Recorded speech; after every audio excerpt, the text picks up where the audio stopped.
This is your news source evening bulletin for today, Friday, the 27th day of March in the year 2020. I'm Gordon Mosley. Here is what we're tracking tonight. Supreme Court Judge Franklin Holder has ruled that he will move ahead with hearing the case about GCOM's decision to have a national recount of votes. The judge ruled today that the court has jurisdiction to hear the matter, throwing out arguments by attorneys for the People's Progressive Party, who argued that the court did not have that jurisdiction. Justice Holder also dismissed the request by the attorneys for the PPP for the Elections Commission to provide all of the statements of poll to the court. The judge said that matter of discovery is best suited for an election petition. The way has now been cleared for the judge to hear arguments in the substantive case that was filed by Yulita Moore, seeking the court's intervention to block a recount of all votes as part of an agreement reached by President David Granger and opposition leader Barra Jagdeo. While the case was filed by the APNU-AFC candidate in her private capacity, the APNU-AFC, the PPP, and a number of other parties have joined the proceedings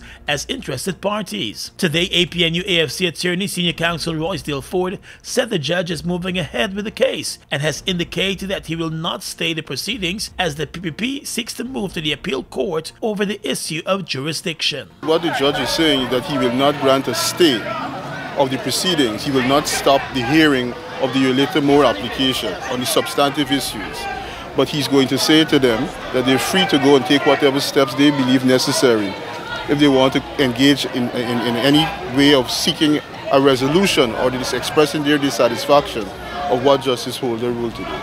Meanwhile, attorney for the PPP Anil Nandlal explained that the matter before the court questions the decisions of the Guyana Elections Commission, and he believes the act is clear on authority in that instance. We're going to use the court as a legal cover to not to do a recount when everyone is requesting a recount, and a recount is a mandatory facility available at the law or by law, and a recount would address definitively all the matters or most of the matters of controversy. Whether a court rule that a recount should take place or not will not remove the stigma that has already been attached to these elections. The declarations of Mr. Mingo made on the 13th will not be accepted. It has been rejected by the international community and by the local observers and by the political parties contesting the elections. So the issue is, would one use the judiciary now to give legal cover to what has no social acceptability and no political acceptability? Meanwhile, the attorney for the Chief Elections Officer, Senior Counsel Neil Boston, said he maintains that many of the arguments being put forward in the case are best suited for an election petition and not an injunction hearing. If Mr. Jagdeo's issue is a question of fraud, then he's saying that the election was not lawfully conducted. And under Article 163 of the Constitution, it says anything that has to do with whether an election has been lawfully conducted or the result of the election has been affected by some unlawful act or omission, then it has to go to a special court, and you go to that court by election petition. So Mr. Jagdeo was trying to bring by way of the back door with something which could not have been entered by way of the front door. Monday will mark 4 weeks since Guyanese went to the polls. Final results are still to be declared, and as the court hearings drag along, the Guyana Elections Commission has indicated that it will continue to wait on the court's decision before moving ahead with its work. More news coming up in just a moment. Parents and guardians, you are encouraged to tune in to the Guyana Learning Channel, Cable 29 or Channel 42 for daily educational and interactive learning sessions. The nursery program airs from 6 hours to 9 hours. Primary programs from 9 hours to 12 noon. We also air informative documentaries from 12 noon to 13 hours, and our secondary level programs are aired from 13 hours to 15 hours. Please continue to listen to our radio broadcasts. The interactive radio instruction for grades 1 to 3 daily on Voice of Guyana from 9 hours 30 to 10 hours for grade 1 pupils, from 10 hours 30 to 11 hours for grade 2s, and 13 hours to 13 hours 30 for grade 3 pupils. Please remember to tune in to benefit from these educational opportunities. A message from the Ministry of Education. GBTI is your Guyanese bank, a bank that understands every customer's unique needs, opportunities, challenges, and financial concerns. At GBTI, we see you for you. Whether you're buying a new home or car, planning your next vacation or retirement, saving for your child's future, or whether you're ready to take that bold step of investing in your dream business idea, we are with you every step of the way. We hear your stories and watch you focus on your dreams as we share your aspirations. We are more than just banking. We are a family. We are part of your community. Our commitment extends way beyond the walls of our branches and is demonstrated every day in the opportunities we provide to our individual and business customers. The support, time, and commitment we give back to communities across Guyana to help improve the lives of our Guyanese families. Because we see Guyana through your eyes. Fuel it up and drive, Super 95. Tune up. Fuel it up and drive, Super 95. Tune up. Protect your fuel system, boy. High mileage and performance, boy. Guyana Super 95 gasoline gives you more reasons to drive and is available at 56 service stations nationwide. For affordable price, high performance, and high mileage, choose Guyana's Super 95 gasoline. Fuel it up and drive. Tired of long lines? Register with MyGTT at mygtt.co.gy. That's mygtt.co.gy to view and pay your bills from anywhere. Enter to win an Amazon gift card worth $25 or a bounty voucher worth 5,000 Guyana dollars when you sign up today. GTT, do more. The following is an important message from the Ministry of Public Health. When should you use a face mask? A medical mask is not required for members of the public who do not have respiratory illness symptoms. Wear a mask if you are coughing or sneezing constantly. For healthy people, wear a mask only if you are caring for a person suspected to have COVID-19. Masks are only effective when used in combination with frequent hand cleaning with alcohol-based hand rubs, sanitizers, or washing with soap and water. If you wear a mask, dispose of it properly. The Ministry of Public Health has a hotline to provide information on the coronavirus. Members of the public can call 227-4986 or 624-3067.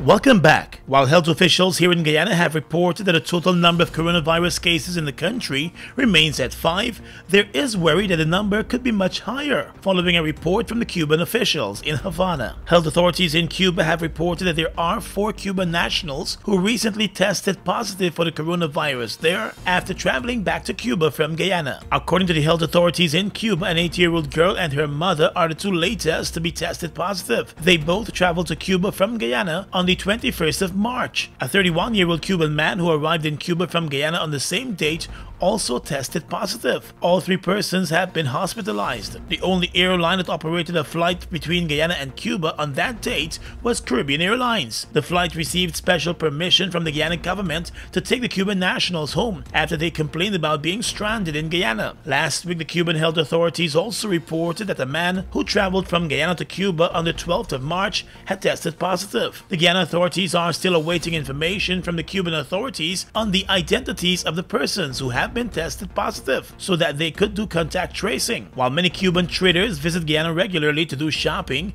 Guyana also serves as the consular base for the U.S. Embassy in Cuba, resulting in Cubans seeking U.S. visas having to travel to Guyana for their appointments and interviews. Cuba has recorded more than 60 cases of the coronavirus with 1 death. While the Minister of Public Health today revealed that Guyana is now in possession of 1,800 coronavirus testing kits, and the country has also secured 14 additional ventilators. The country is now in a stronger position to test more persons for the coronavirus, and in cases of critical patients, the country will now be better able to care for them. During her daily update today, Minister Valda Lawrence said the number of confirmed positive cases in Guyana remains at 5, although more persons are being tested. She said that the total number of persons tested so far in Guyana has jumped from 26 to 39. A total of 135 persons are now in home quarantine, while those who are in quarantine at the government facility stand at 31. Let me clarify on the difference between imported cases and local cases. Imported cases refer to those persons who became infected and traveled to Guyana. On the other hand, local cases are those persons who were infected in Guyana. We do have a number of persons quarantined by the Ministry of Public Health. On the institutional quarantine, the number remains at 31, while those on home quarantine remains at 135. At present, our surveillance team is monitoring another 14 persons. The minister said Guyana currently has 4 facilities which are ready to provide services for up to 350 persons. The regions have also started to identify and prepare quarantine facilities. Some regions have made decisions to implement curfews, and in the interior regions, a number of villages have been closed off to outsiders. Guyana, like many other countries across the region, remains fearful that the situation could worsen, especially since the numbers continue to climb in the Americas. The United States has now surpassed China with the most positive cases of the coronavirus. The virus was first discovered in China months ago. More good news from the banking sector tonight. The Guyana Bank for Trade and Industry Limited, GBTI, and Citizens Bank have become the 2 latest banks to offer customers delayed payments for their loans in the wake of the coronavirus and its impact. In a statement, GBTI announced that under its loan restructuring plan, customers could get a 3 to 6 months moratorium on their loans, a reduction in interest rates, deferral of loan payments, and debt restructuring. Additionally, GBTI customers could benefit from a waiver on late fees on loan payments, a waiver on penalty interest on loans, a waiver on credit card late fees, and a waiver on penalties for early withdrawals. The bank said in order for customers to benefit from the loan deferrals and fee waivers, they must be in good standing with the bank. Customers will be considered once they make a request for review of their facilities, the bank said. Over at Citizens Bank, it was announced today that its customers will also be eligible for a deferral in loan installments for a period of up to 6 months. Loans could also be restructured for those customers impacted by the coronavirus, and overdraft supports will also be determined. Additionally, Citizens Bank has indicated that all of its customers will benefit from a 3-month waiver in ATM transaction fees. That waiver will also be extended to late fees on loan payments and payroll credit fees. Like the other banks, Citizens is also reminding its customers that they must be in good standing with the bank to benefit from the relief initiatives. The bank also implemented a number of measures to safeguard its customers and staff as concerns about the coronavirus remain. There will be regular sanitization of the banks, especially the ATM areas. Earlier this week, the commercial banks reduced their banking hours by 2 hours. They are now open from 8 a.m. to 12 noon, and those opening hours will remain until further notice. And let's tell you now that with many Guyanese still going about their daily lives and ignoring calls for less social interaction because of the coronavirus, the United Nations office in Guyana has now called on the Guyana government to put more stringent systems in place to deter social gatherings. In a statement this afternoon, the UN said social gatherings and movements of people are the biggest risk in the spread of COVID-19. The international body said it is concerned that social gatherings are continuing in Guyana despite public advisories discouraging social gatherings. Reinforcing the advice from the PAHO WHO representative in Guyana, Dr. William Adocro, the UN said the government of Guyana needs to urgently introduce more stringent measures to stem the spread of the coronavirus. It said those efforts should include work from home in public and private institutions except for essential services and limiting people's movements to essential errands. The UN reminded that Guyana is not insulated from the pandemic, and even with 5 cases and 1 death, there is no room for complacency, as there continues to be the rapid acceleration from low numbers in many countries. The UN said prevention is critical and urgent, and it noted that Guyana has taken several important steps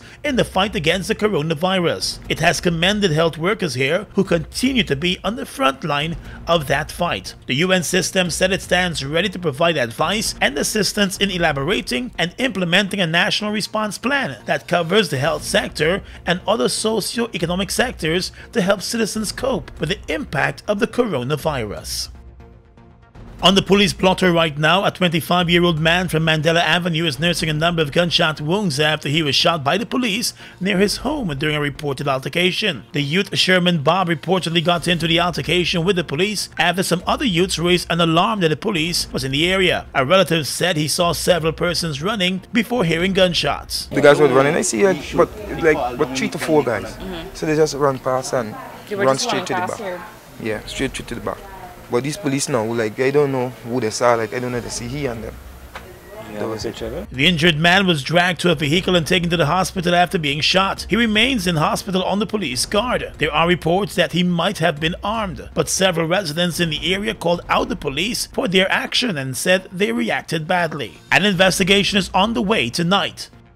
And the Guyana police force has announced that businessman Brian Max is in police custody after turning himself in for questioning at the police headquarters. Max, who over the past few days has been keeping an eye on ballot box containers at GCOM, was sought by the police after he uploaded a video on social media, making several violent threats against a number of known political and public figures. During one of his rants, the businessman could be heard screaming that he was prepared for a bloodbath as he called the names of several persons he wanted to challenge to a violent altercation. The video went viral, and the Guyana police force said it launched an immediate investigation. Charges could be filed against him soon. Across the region is coming up next.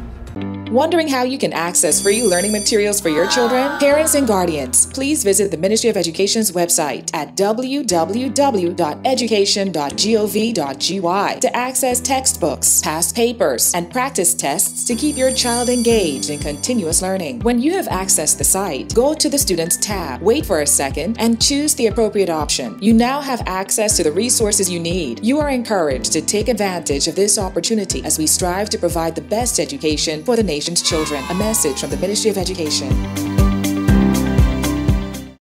They've made a positive impact on the heavy-duty transportation industry in Guyana since they've arrived. Guyanese are amazed at their power, durability, efficiency, and superior handling capabilities. These are brand new trucks, manufactured in partnership with German, Italian, and French companies. They have a powerful reputation for operating under very adverse Guyanese conditions and come with full after-sales service and spare parts. They're the most sought-after trucks today, with over 500 units in Guyana, and they're available in over 100 countries, including South America and the Caribbean. Be smart. Buy brand new ST Howo trucks today. Call 608-4998 and arrange for an inspection at ST Truck Guyana Incorporated, Block B, Public Road, Covenant, East Bank, Demerara. We are legions of men standing strong, but never too proud to stoop and help someone. We must send a clear signal to all. Do right. Walk in upright ways, knowing that's what being a man is all about. And ever aware that things will only get worse when good men do nothing. Stand strong. Be the one to live right. Falls, a trademark of China's Zhanghao Incorporated, located at Land of Canaan, East Bank, Demerara, was incorporated in April of 2013, with over $10 billion Guyana dollars invested in a state-of-the-art 100,000 barrel fuel storage facility, a modern service station, an office complex, and a modern wharf that can berth international vessels. Having no association with any other fuel company, Falls imports its own fuel, which meets quality specifications, has all the legal permits, and is in compliance with international requirements. Its bulk facility can load 8 trucks simultaneously at a rate of 1,000 liters per minute, while the service station can service 12 cars at a time using computerized fuel pumps, which can facilitate the use of ATM cards. Through its professional team of mostly Guyanese, Falls wholesales and retails fuels to the public, including farmers and miners, and will continue to positively contribute to Guyana by providing quality products, service, and attractive prices. Try Falls today for all your fuel needs. The following is an important message from the Ministry of Public Health. Getting your workplace ready for COVID-19. Surfaces such as desks, tables, and telephones with keyboards must be wiped with disinfectant regularly, or at least every few hours. Use containers of hand sanitizers and place them in prominent places around the workplace. Provide access to places where staff can wash their hands with soap and water, and promote regular hand washing at the workplace.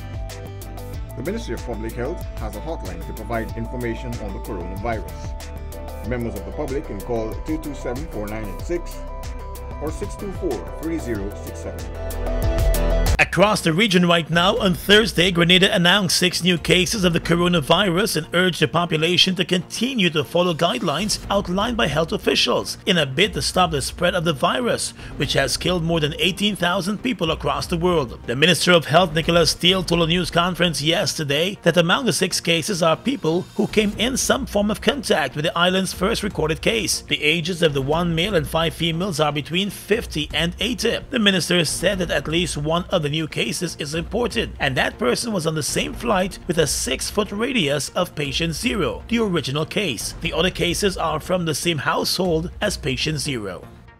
In Antigua, the Prime Minister Dirk Aston Brown has announced a national curfew which he says will be strictly enforced. The curfew hours are between 8 p.m. and 6 a.m. for a period of 2 weeks starting tomorrow. In an address to the nation today, the Prime Minister announced that all non-essential services, including bars, nightclubs and restaurants, should be closed from tomorrow. All social gatherings are also banned. Brown said the additional measures became necessary after residents failed to adhere to the voluntary quarantine and social distancing. He warns that failure to comply will result in either a $5,000 fine or 6-month imprisonment. He said there was anecdotal evidence of community spread, but the Antigua will be guided by the science. The Prime Minister also clarified his statement yesterday that there were 7 confirmed cases. He said while it is true that there are 4 new cases, one of the earlier cases was a retest, bringing the number of positive cases to 6 and not 7.